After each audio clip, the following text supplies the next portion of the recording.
دې ته وایي د کینګ آف د ورلد جناب عمران احمد خان نیازي. د جیل نه دا پیغام جاری کړی دی، د جیل نه چې په ملک عاصم لا لګېدلی دی. عاصم پېژنئ؟ تاسو خو عاصم نوم هم په خوله نشئ اخیستی، ستاسو هغه لیډران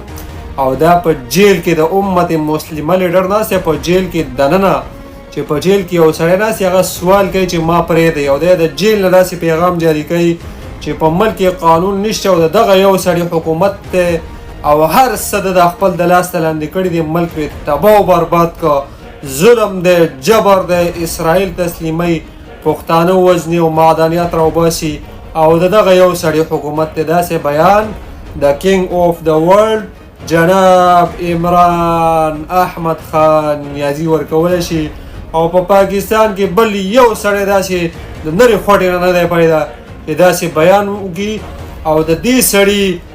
نوم چې کوم دی د بغیر اودس نه واخلي، او د دې سړي نوم چې اخلي نو لس ټیزونه به ترېنه مخکې اچوي او لس ټیزونه به ترېنه وروستو اچوي. او دا خبره په پاکستان کې صرف د شوکت خانم زوی د کینګ آف د ورلد جناب عمران احمد خان نیازي کولی شي، بل یو پکې د سړي زوی نشي چې داسې خبره وکړي د دې سړي نوم په خوله واخلي چې په ملک کې د دې سړي حکومت دی. عاصم لا لګېدلی د عاصم لا لاول به مارشال لا او اوس عاصم لا د عمران خان ورلا نوی نوم ایښی دی، نوی